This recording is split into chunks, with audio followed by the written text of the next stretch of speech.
हमेशा तुम्हारे दिमाग में तुम्हारी एस की तस्वीर चिपकी रहती है फेविकोल की तरह, या किसी एक तरफा आशिक की तरह जिसने तुम्हें रिजेक्ट कर दिया है, तुम्हारी कोई वैल्यू नहीं कि उसने बेंचो, लेकिन उसकी फ़ोटो तुम्हारे माइंड में हमेशा रही रहती है कि इसने मेरे साथ ऐसा क्यों किया, इसने मुझे ऐसा ट्रीट क्यों किया।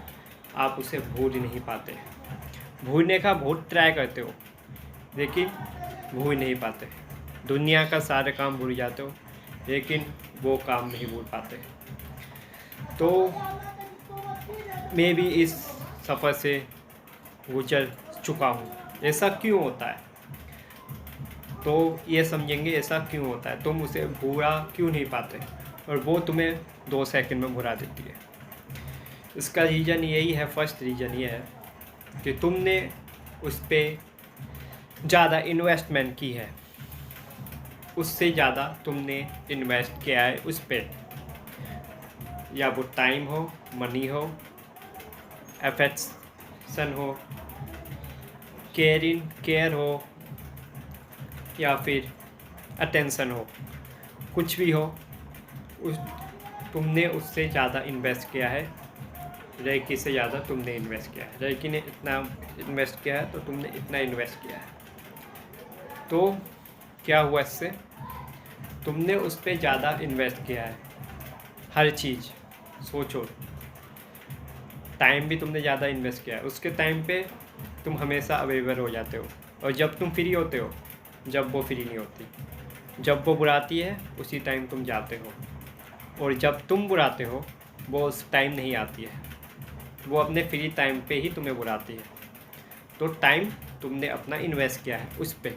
वो तो भाई फ्री टाइम पे तुम्हें बुलाती थी, जब वो फ्री होती थी, जब काम वाम नहीं होता था उसके पास, तो टाइम भी तुमने ज़्यादा इन्वेस्ट किया है। मनी भी तुमने इन्वेस्ट किया है। उसने 2 रुपये इन्वेस्ट किए होंगे, तुमने 50 रुपये इन्वेस्ट किए होंगे। तो भाई सब कुछ तुमने ज़्यादा इन्वेस्ट किया है। तो वो मूव ऑन इसलिए हो गई क्योंकि इसमें तेरा घाटा उसका कुछ नहीं जाता। उसने कुछ भी इन्वेस्ट नहीं किया तेरे पे, तो उसका कुछ जाता ही नहीं है। उसने सब कुछ ले ही लिया तेरे से, तेरा अटेंशन ले लिया, टाइम ले लिया, मनी भी भाई ले ली, सब कुछ ले लिया उसने। तेरे पास अब कुछ नहीं बचा, तो अब वो गई है भाई न्यू टारगेट के पास। इसलिए कहा जाता है भाई गेम में कि अपना सब कुछ मत दो भाई। अब ये गेम बताना बोल रहा है मुझे, गेम की तरह देखते हैं सब। अपना सब कुछ दे दोगे बेंचो तो उसके पास क्यों रहेगी तुम्हारे पास, क्योंकि अब तुम्हारे पास कुछ है ही नहीं।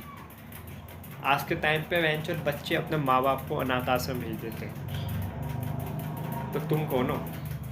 आज के टाइम के बच्चे, बहुत बच्चे अपने माँ बाप को अनाथ आश्रम दे देते हैं क्योंकि उनके पास कुछ होता नहीं, अब मनी नहीं होता, पैसे अपने बच्चों के नाम कर देते हैं, सब कुछ होता नहीं उसके पास, तो अपने माँ बाप को अनाथ आश्रम भेज देते हैं।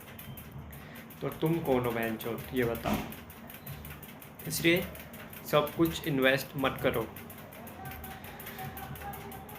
हो सके तो रेकी से इन्वेस्ट करवाओ और खुद कम इन्वेस्ट करो, और रेकी से ज़्यादा इन्वेस्ट करवाओ। अगर तुम बहुत ही ज़्यादा होशियार हो और भाई गेम के महारथी बनना चाहते हो, तो भाई रेकी से ज़्यादा इन्वेस्ट करवाओ और खुद कम इन्वेस्ट करो। इससे रेकी तुम्हारे पीछे पागल हो जाएगी। सेकंड वजह ये हो सकती है कि तुम बहुत ही ज़्यादा नाइस हो। तुम्हें जो चीज़ करने को भाई तुम ना नहीं बोल पाते उसे, हमेशा हाँ हाँ बोलते रहते हो, उसकी सब बात मानते हो, और बहनचो उसकी हर बात पे हाँ हाँ। जो तुम्हें अच्छा भी नहीं लगता, तुम्हें दिल से आता है ना बोल दूँ, लेकिन मुंह पे हाँ बोल देते हो,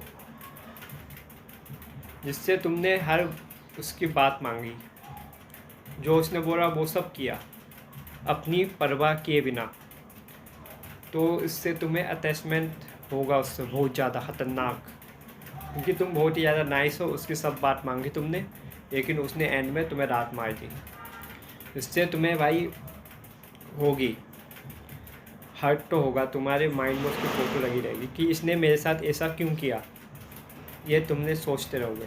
तो मैंने बताया 2 रीजन बहुत ही खतरनाक वाले, जिसकी वजह से वो तुम्हारे माइंड में रहती है। एक, इन्वेस्टमेंट, तुमने उस पर ज़्यादा इन्वेस्ट किया है। सेकंड है नाइसनेस, तुम हर बात पे हाँ हाँ कहते थे और उसका सारा बात मानते थे, लेकिन फिर भी उसने तुम्हारे गांड में लात मार दी। तो तुम्हारा ईगो ब्लॉक हो गया कि बहनचोद मैंने तो इससे सब बात मानी, लेकिन मेरे साथ ऐसा क्यों हुआ। इसकी वजह से तुम्हारे माइंड में वो चलती रहती है। अब इसे बहनचोद ब्रेक कैसे करना है, अपने माइंड को फ्री कैसे करना है, और उसको अपने माइंड से रात मार के कैसे भगाना है। तो भाई उसे अपने माइंड से मूव ऑन करने के लिए तुम्हें क्या करना पड़ेगा। फर्स्ट तो भाई ये है बहुत ही कि तुम्हें अपने फ़ोन से उसका इंस्टाग्राम, फेसबुक ये सब बार बार ओपन करके उसकी प्रोफाइल नहीं देखनी, उसकी प्रोफाइल पे बार बार नहीं जाना, उसकी सब फ़ोटो भाई डिलीट कर देनी है अपने फ़ोन से। और भाई तुम अपने माइंड को कंट्रोल नहीं कर सकते, लेकिन अपने बॉडी को तो कंट्रोल कर सकते हो ना। तो इसका फ़ायदा उठाओ, अपनी बॉडी से उसकी फ़ोटो डिलीट करो, क्योंकि तुम अपने बॉडी को कंट्रोल कर सकते हो, अपने माइंड को नहीं कर सकते। आ रही है वो, आने दो। तुम भाई अपने फ़ोन से उसका फ़ोटो, नंबर डिलीट, सब कुछ डिलीट कर दो, और उसके यहाँ जाना नहीं, उसकी गलियों से गुजरना नहीं, समझ रहे हो। 6 महीने में हो जाओगे भाई मूव ऑन, जितनी भी खतरनाक हो।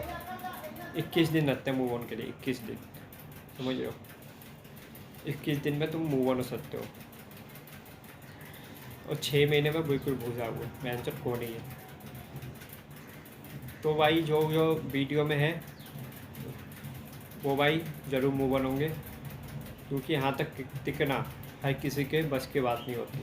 जो टिके हुआ है भाई कमेंट में बता देना कि ऐसे ही वीडियो में लाता रहूँ। तो भाई बता दूँ, मूव ऑन का फर्स्ट है कि भाई उसकी सब चीज़ें डिलीट कर दो।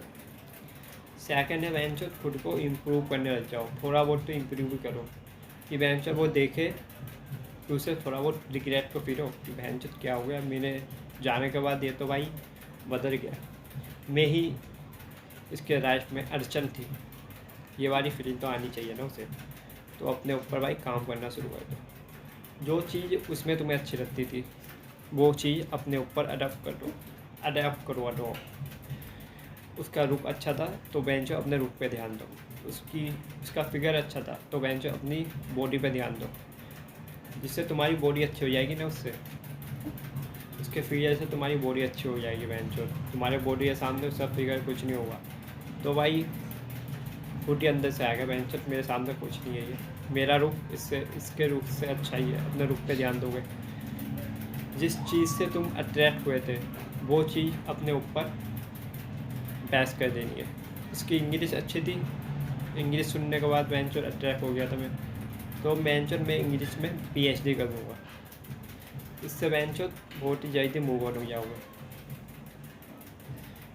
और भाई थर्ड बता रहा हूँ, ये बहुत ही शायद किसी यूट्यूबर ने नहीं बताया होगा, लेकिन मैं बता रहा हूँ। वो किसी यूट्यूबर ने नहीं बताया, लेकिन मैंने जो किया है वो भाई मूव ऑन के लिए राम बहुत ही नंबर 1 पे है ये। तो क्या करना है भाई, गॉड से कनेक्ट हो जाना है, खुद ही मूव ऑन हो जाओगे। ये कुछ मत करना, ये वाला चीज़ कर देना। जाओ भाई 5 टाइम की नमाज़ पढ़ो, और भाई तिलावत सुनो और बयान सुनो, वही जिना वाला बयान कि ये गर्लफ्रेंड और बॉयफ्रेंड बनाना हराम है, ये वाली बयान सुनो। इसकी सज़ा क्या होती है मरने के बाद। तो भाई अंदर से फील नहीं आएगी बेंचर में तो बच गया भाई, ये तो हराम का रिश्ता है, मैं बच गया इससे। ये ऐसा बयान सुनोगे 1 हफ्ता कि बेंचर इसकी सज़ा क्या होती है, जिना करने की सज़ा क्या होती है कब्र में। ये सब सुनोगे ना बेंचर 1 हफ्ता, खुद ही मूव ऑन हो जाओगे। तो भाई जो ये वाला ट्राई करके ज़रूर देखना। अपने भगवान से कनेक्ट हो गया भाई, मूव ऑन बहुत जल्दी हो जाओगे, क्योंकि बहनचो तुम्हारा माइंड अब किसी और पे होगा, तो मूव ऑन हो जाओगे। तुम्हें रहेगा बहनचो ये सब तुच्छ की चीज़ें हैं, जीएफ बीएफ बनाना। हिंदू धर्म में भी हो बहनचो सुनोगे अपने मंदिर में जाके, ये सब तुच्छ चीज़ें होती है, तो तुम्हें अंदर से फील आएगी बहनचो मैं बच गया, इन तुच्छ चीज़ों से मैं बच गया, अपनी लाइफ अब न्यू शुरुआत करूँगा। ये भाई इसकी सज़ा बहुत बड़ी है, जिना की सज़ा बहुत बड़ी है दुनिया में भी और आखिरत में भी। तो भाई मैं बच गया, मैं जिना से बच गया, अब मैं तौबा करूँगा बहनचोद, अब अच्छी लाइफ जीऊँगा। तो भाई ये पॉइंट किसी यूट्यूबर ने नहीं बताया होगा तुम्हें, लेकिन मैं बता रहा हूँ। जब भगवान से कनेक्ट हो जाओ, खुद मूव ऑन हो जाओ। बयान सुनते रहो ख़तरनाक वाले कि जिना के बाद जिना करने की सज़ा क्या होती है। हिंदू में भी होगी बहनचोद, मुस्लिम में तो है, हिंदुओं में भी होगी शायद, कि इसकी सज़ा क्या होती है भाई। तो सब सज़ा सुनोगे ना, तब बोलोगे हाँ भाई बहनचोद सही हुआ। एक हफ्ते तक सुनते रहो, बयान सुनते रहो, 15-20 मिनट के लिए सुनते रहो बयान, तो भाई खुद ही हो जाओगे मूव ऑन। और नमाज़ पढ़ते रहो, ये मूव ऑन का बेस्ट तरीका है। और आज के लिए इतना ही। और भाई वीडियो ऐसे ही किस टॉपिक पे आएगी वीडियो, ये तुम कमेंट में बता के रहना, उसी टॉपिक पे मैं न्यू वीडियो बना के भेज दूँगा।